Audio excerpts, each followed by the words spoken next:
how's it going? This is me, Dwita.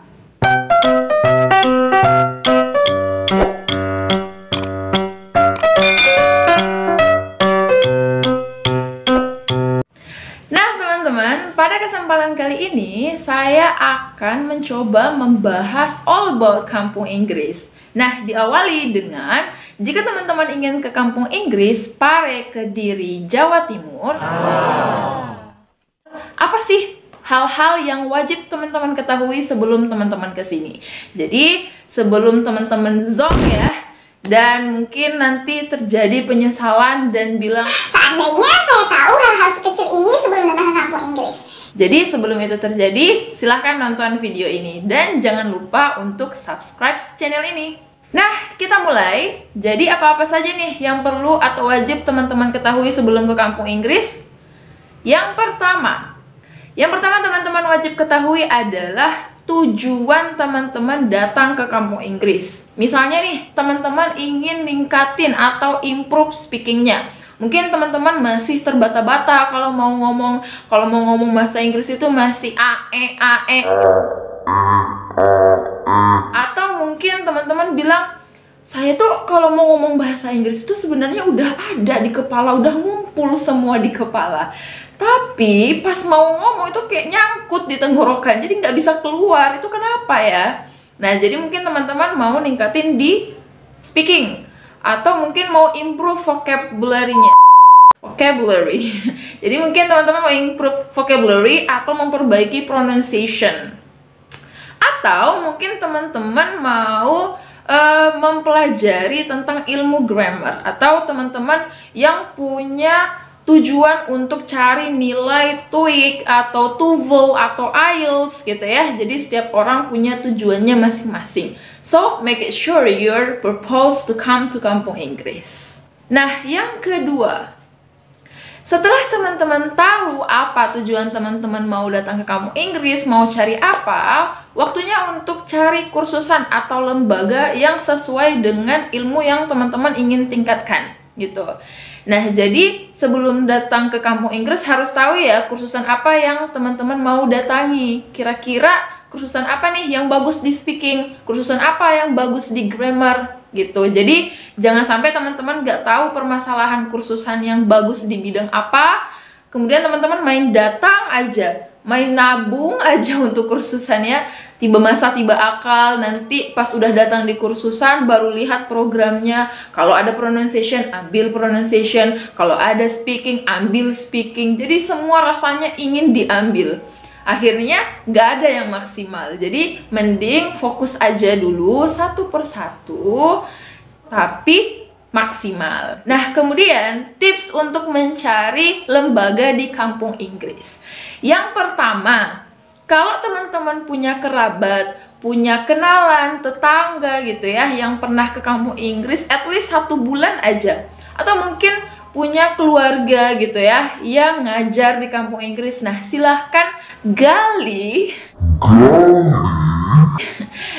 informasi ke mereka tentang kampung Inggris, tentang kursusan-kursusan yang bagus di bidangnya gitu. Karena di sini setiap kursusan itu biasanya punya kelebihan di bidang masing-masing. Misalnya ada kursusan yang bagus di bidang speaking, ada kursusan yang bagus di bidang TOEFL, di bidang IELTS, atau di bidang grammar gitu ya. Nah, jadi jangan sampai zonk. Niatnya mau ningkatin grammar, teman-teman ke kursusan yang bagus di speakingnya, jadi nggak dapat. Kemudian tips yang kedua untuk mencari kursusan di kampung Inggris adalah yang tadi ya, jadi lebih bagus mendapatkan informasi dari mulut ke mulut, bukan dari internet gitu. Jadi tips yang kedua intinya adalah jangan mengandalkan internet. Kenapa? Karena biasanya ekspektasi yang ada di internet itu tidak sesuai dengan realita. Jadi based on people's experience, banyak yang tertipu dengan promosi-promosi di internet gitu. Jadi intinya kalaupun teman-teman udah terlanjur dapat informasi dari internet, atau memang nggak ada kenalan sama sekali yang pernah ke kampung Inggris, nggak apa-apa, coba-coba aja dulu. Jadi jangan memberanikan diri ambil paketan misalnya yang sekaligus 6 bulan, jangan. Jadi mending cari aman. Cari amannya adalah dengan cara ambil paket yang sebulan aja, atau kalau ada yang 2 minggu aja dulu. Nah, yang ketiga, sebelum teman-teman datang ke kampung Inggris untuk belajar, teman-teman harus tahu bahwa setiap kursusan yang ada di kampung Inggris itu punya 2 kali periode. Jadi ada periode tanggal 10 dan periode tanggal 25. Jadi sebelum teman-teman ke sini, usahakan ya 1 atau 2 hari sebelum periode tersebut. Karena kenapa? Karena kalau misalnya nih teman-teman datang misalnya di tanggal 13 atau tanggal 26, ada 2 kemungkinan yang teman-teman akan dapatkan. Yang pertama, teman-teman bisa join kelas tapi ketinggalan, kan sayang tuh. Kemudian yang kedua, teman-teman nganggur selama beberapa hari sampai menunggu periode selanjutnya dibuka. Jadi kan sayang banget ya, beberapa hari di sini nggak ngapa-ngapain gitu. Jadi mending 1 atau 2 hari sebelum tanggal 10 dan tanggal 25. Kemudian yang keempat, nah ketika teman-teman di kampung Inggris ada 2 pilihan untuk tempat tinggal di sini. Teman-teman bisa ngekos atau teman-teman bisa ngecamp atau dormitory gitu. Jadi biasanya setiap kursusan itu menyediakan camp gitu ya. Nah, di sini saya mau merekomendasikan untuk teman-teman ngecamp dibanding ngekos. Kenapa? Karena akan dapat lebih banyak manfaat ketika teman-teman ngecamp dibandingkan ngekos. Nah, tapi ini depends on teman-teman ya. Kalau misalnya nih teman-teman memang orang yang introvert misalnya ya, yang susah untuk berbaur dengan orang-orang, nah silahkan ngekos. Tapi ini saya rekomendasikan untuk teman-teman yang datang ke kampung Inggris mau push bahasa Inggrisnya gitu. Mungkin teman-teman yang limited by the time tapi harus mencapai target gitu ya. Nah, di sini kalau teman-teman ngecamp, keuntungan yang pertama yang teman-teman akan dapat adalah teman-teman akan lebih produktif gitu. Jadi teman-teman akan lebih produktif ketika teman-teman di camp dibandingkan ngekos. Kenapa? Karena kalau ngekos itu ya jadi ketika teman-teman pengen bolos gitu ya, itu depend much on you.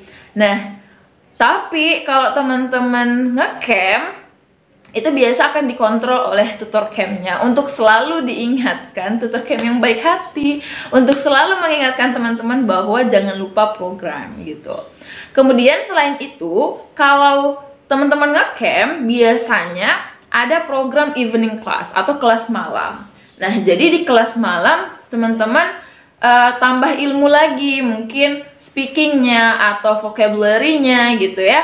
Dan selain itu teman-teman akan dapat lebih banyak teman. Jadi mumpung teman-teman ada di kampung Inggris, silahkan bangun link atau dapatkan teman sebanyak-banyaknya, alias followers sebanyak-banyaknya ya.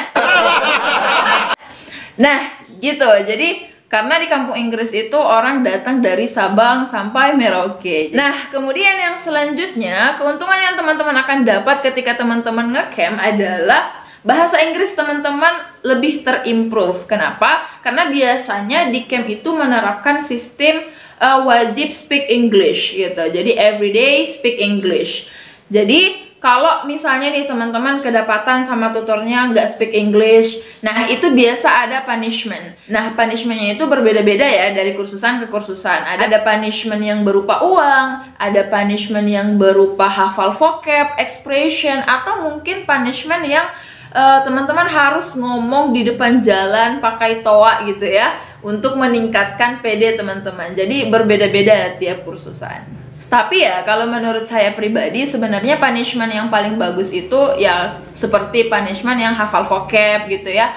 Kenapa? Karena menurut saya punishment yang dimana kita harus bayar itu sebenarnya nggak efektif. Kenapa? Karena kita ini datang dari berbagai daerah, kita nggak tahu kondisi ekonomi seseorang gitu kan. Enak kalau misalnya dia punya banyak uang, jadi main bayar aja. Tapi kan kalau yang nggak punya uang kan kasihan. Nah, yang terakhir, yang kelima nih, sebelum teman-teman datang ke kampung Inggris, pastikan teman-teman sehat walafiat, sehat jasmani dan rohani. Kenapa? Karena ketika teman-teman di kampung Inggris, apalagi teman-teman yang mau push bahasa Inggrisnya karena limited by the time, biasanya ambil program itu sehari bisa sampai 5 kali, 6 kali, 7 kali, dan itu sangat menguras tenaga dan kesehatan teman-teman. Jadi kalau misalnya teman-teman punya obat-obatan gitu ya, dan masih muat di koper, yang penting kopernya nggak bawa koper yang kayak lemari ya, segede lemari ke sini. Itu yang penting masih muat, silahkan bawa gitu. Tapi di sini ada apotek kok, tenang aja. Nah, karena di kampung Inggris itu member-member yang datang itu biasanya ya rawan sakit.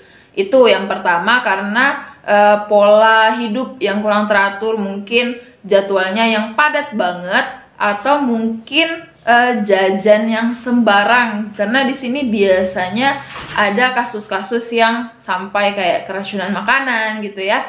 Mungkin itu yang keracunan makanan karena dia khilaf ya beli jajan di sini, karena kita tahu bahwa di kampung Inggris itu makanannya murah-murah banget. Nah, tapi jangan sampai terkecoh, walaupun murah tetap dikontrol. Karena teman-teman kalau di kampung Inggris tuh dikit-dikit jalan cilok, dikit-dikit jalan jamur crispy, batagor, siomay, makaroni, segala macam gitu. Jadi biasanya khilaf untuk ngemil terus.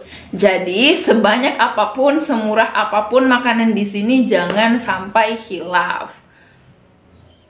So, itu tadi beberapa tips sebelum teman-teman datang ke kampung Inggris. Jadi setidaknya jangan sampai teman-teman zonk datang ke sini. Atau mungkin teman-teman nabung ya buat kursusan yang ada di sini. So, kalau teman-teman merasa video ini bermanfaat buat teman-teman, jangan lupa di like, comment, and share to your other friends. And jangan lupa subscribe channel ini supaya kedepannya saya bisa buat konten-konten tentang all about kampung Inggris. So, see you on my next video. Thank you very much. The last I say, cheerio. Have a nice day.